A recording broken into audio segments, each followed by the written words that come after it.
So we like to dump things into data storage. We like to collect data, but we don't really analyze that very well. And that's where sort of the business intelligence stuff started coming out, I believe, in the early 2000s, where we started thinking about, well, what if we're collecting all this data and we have this tendency to do this? Can we actually make better decisions based on that? Right. So when we started thinking about that in terms of analytics and decision-making frameworks and things, which has been going on forever, right, for a long, long time, it started to take off. We started to hear a little bit more sort of a marketing spin and things like that about it. So BI has been around a long time. And it's really what it is. And we've been studying this from a strategy perspective for a long time, but it's more of what it's called organizational learning. And this is where organizations themselves are gathering what is organizational learning? Well, that is where organizations gather data. They sort of collect it and put it into sort of storage bins, I guess, in some sort of way, and then try to analyze and make decisions based on this data. We do know that organizations do learn and they do get better over time. Some actually don't learn for various different reasons, right? And that's where I think that there's advantages to business analytics or business intelligence, as well as disadvantages to business intelligence and analytics. So for example, some of the key advantages is that, if it's implemented well, and we do that very, very well, and the organization does it really well, they can make great estimates of the future and make sort of better inferences of the future. And what I'm saying is like, inferences of the future might be sort of, if you're just kind of doing it by yourself and sort of making things up in the go, you're going to be accurate 5% of the time, and business intelligence is going to be accurate 7% of the time. So there's lots of uncertainty in the environment, all sorts of reasons why that happens, but there's lots of uncertainty, but it does get a little bit better sort of estimate of what's going to happen in the future, because we're just collecting data and systematically going through it. It's not unlike if you forced a person to sit down and make a rational decision, where they're going through a rational decision-making process, right? Where they're creating collecting data, making alternatives, picking the best alternatives based on the criteria that they have. They're going to make a better decision doing that. And what is happening with business intelligence is we're forcing people and organizations to do this anyways, right? To sort of systematically go through it. The problem is it's very difficult to do, even in sort of predictable markets, right? So in the stock market, now a large part of the stock market now is all sort of machine-based and computer-based, right? But even then, we make mistakes, and it's not really predictable. And if you think about how much money is being applied to doing this in the stock market, like billions and billions of dollars being applied to understand the stock market, which should be relatively easy. Like if you apply that to operational side, then it becomes even more difficult, right? There's just so many different factors and stuff that are going on. So there's a lot of disadvantages with business intelligence, and it might not necessarily work for everybody, right? And every company. The biggest thing that you have to do is make sure that you're making a really good investment in it, not only sort of, on the IT side and just saying, we're going to get some business intelligence kind of stuff, but on the strategic side, that it actually becomes part of your company and how you actually make decisions, right? So if what we tend to do as human beings, and, there's a bunch of psychology behind it, and even in science, we do this, right? So, I do a lot of sciencey stuff. What we tend to do is we tend to collect the data, sort of see what our decision is going to be, and we make our decision on that. And then we don't really sort of make a really good sort of prediction of the future based on that. We just kind of do and make our decision based on what we already know and our gut feelings. And then we just go after, once the thing has been done, we start to collect data and we say, oh, that's why it happened, right? And the same thing sort of happens with business intelligence.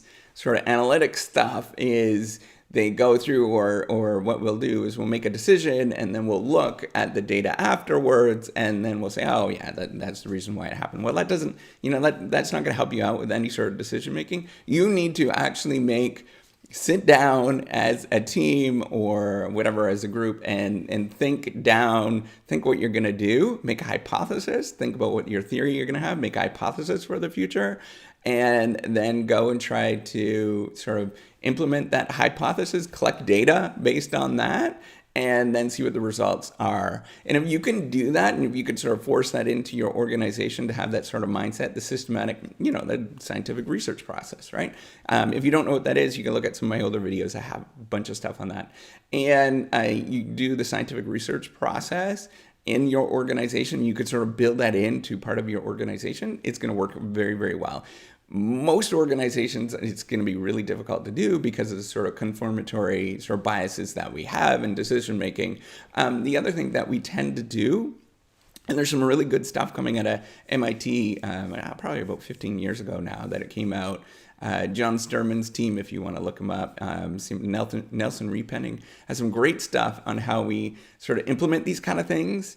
And then we find out that it's hard to do, and then we kind of abandon them before they become effective, right? So we actually have to invest in them far beyond what we think that they're going to become effective, right? So if you think it's going to take X amounts of dollars and it's going to take X amounts of time, imagine to actually get a return, it's going to take 5x of both of those, right? So if you think it's going to be really easy to implement, it's going to be simple, right? It's only going to take a year. Imagine it's going to take you 5 to 10 years, right? Really get that into your mindset. The other thing is to, if you think, it's only going to be like, $100,000 to implement this. I often hear this. There was an estimate, I think, to get the gun registry in Ontario, Canada. I was living there, I was born and raised there. And at the time, they were saying it's going to cost like $1 billion to do a gun registry, which was like registering all the guns within the province.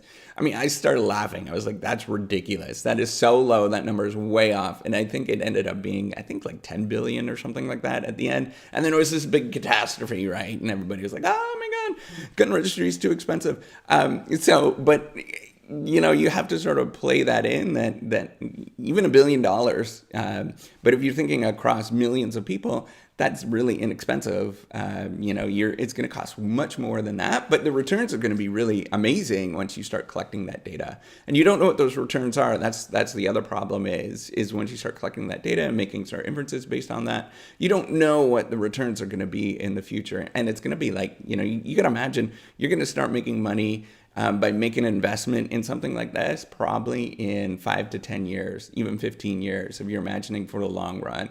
So don't think that this is going to be, you're going to spend a lot of money on this and it's going to waste a ton of money within the first, couple of years, guaranteed.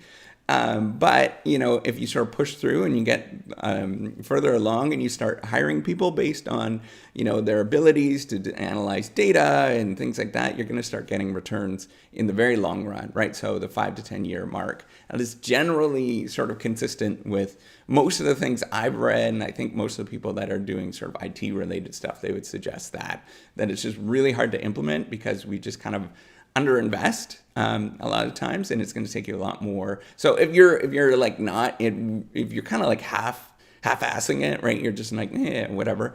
Don't do it. It's going to be a waste of your time. It's going to be wasting your money. But if you want to seriously take it and seriously go with it, I'd recommend getting some business intelligence software agencies, some companies, or somebody that's sort of a solution provider that's going to help you walk you through and sort of give you a realistic estimate of what it's going to take to implement this kind of stuff and sort of get multiple bids and all that kind of stuff. Go out there, find out who they are and whatnot in your area, and get multiple bids and things like that to make sure that you have a general sense of what is good and how long it's actually going to take, right? And again, those people are salespeople, right? They're going to sell you on this, so they're going to totally underestimate the cost and totally underestimate the difficulty you're going to experience and totally underestimate or overestimate the benefits that you're going to get. So just know it is effective.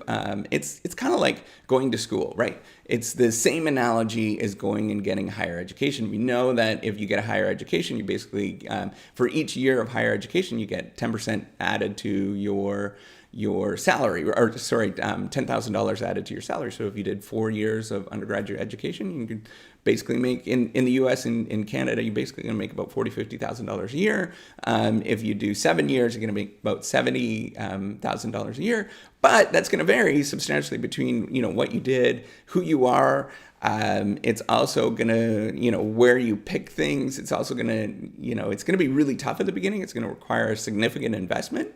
Those 4 years, a lot of people are going to, they're going to say, what the heck am I doing? This is stupid. This is a waste of my time. And you're not going to see any benefits, again, by doing that education. You're not going to see any benefits until 10 years out. Right. And then you start seeing, oh, shit, this is why I did this. Oh, sorry. This is why I did this. Sorry for swearing.